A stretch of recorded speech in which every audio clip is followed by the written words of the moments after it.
Assalamualaikum warahmatullahi wabarakatuh. Perkenalkan, nama saya Arim Sidik dari mahasiswa Administrasi Publik. Di video kali ini saya akan menjelaskan tentang materi pengambilan keputusan. Oh my God. Tapi bohong. Baik, di sini saya akan menjelaskan beberapa aspek dan struktur dari pengambilan keputusan. Yang pertama, apa arti dari pengertian pengambilan keputusan tersebut? Pengambilan keputusan adalah suatu proses pemikiran dalam pemecahan masalah untuk memperoleh hasil yang akan dilaksanakan. Di sini menurut Chandra 2015, pengambilan keputusan memegang peranan penting karena keputusan yang diambil oleh manajer merupakan hasil pemikiran akhir yang harus dilaksanakan oleh bawahannya atau organisasi yang ia pimpin. Sedangkan menurut Kurniawan 2022, keputusan merupakan hasil akhir dalam mempertimbangkan sesuatu yang akan dilaksanakan. Pengambilan keputusan merupakan proses rangkaian kegiatan menganalisis berbagai fakta, informasi, data, dan teori atau pendapat yang akhirnya sampai pada suatu kesimpulan yang dinilai paling baik atau tepat, menurut Kurniawan 2022.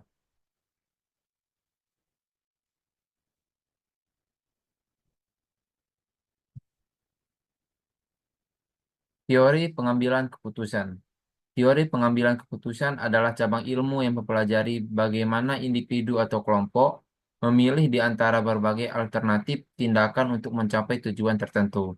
Teori ini mencakup analisis terhadap faktor-faktor yang mempengaruhi keputusan, seperti informasi yang tersedia, resiko, preferensi, dan nilai-nilai.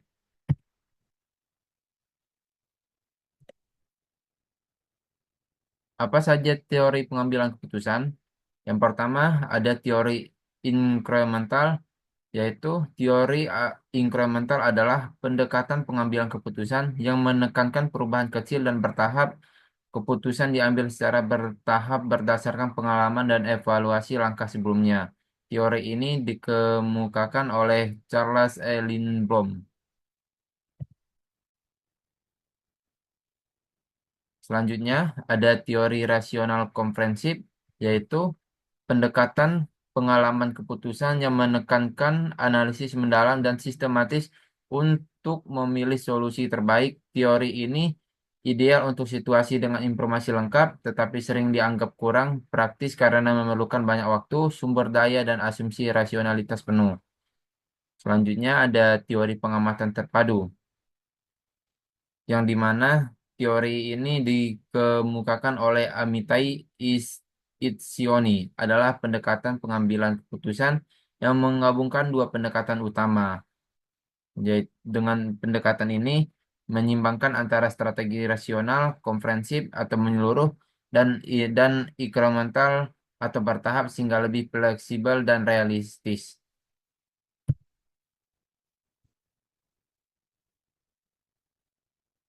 Konteks pengambilan keputusan.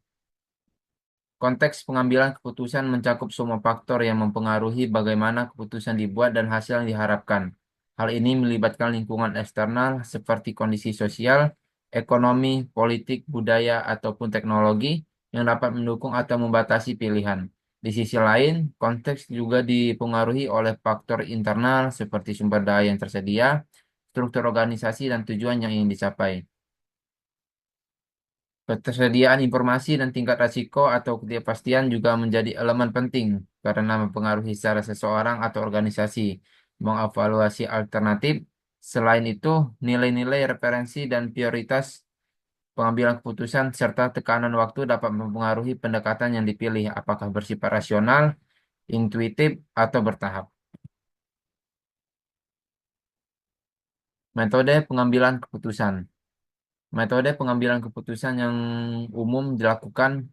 Pertama, ada metode pengambilan keputusan secara konsensus atau pengambilan keputusan dengan cara konsensus disarankan hanya digunakan ketika suatu keputusan memiliki risiko yang tinggi dan kompleks. Yang kedua, ada memberikan perintah. Yang ketiga, melakukan voting. Dan keempat, berkonsultasi. Serta yang kelima adalah berkolaborasi, yaitu apabila memiliki rekan kerja di tim lain yang memiliki perspektif berbeda serta bisa memberikan solusi secara seimbang. maka opsi pengambilan keputusan dengan cara kolaborasi bisa dipertimbangkan. Dan kesimpulannya, pengambilan keputusan adalah proses memilih alternatif terbaik dari beberapa pilihan untuk mencapai tujuan tertentu.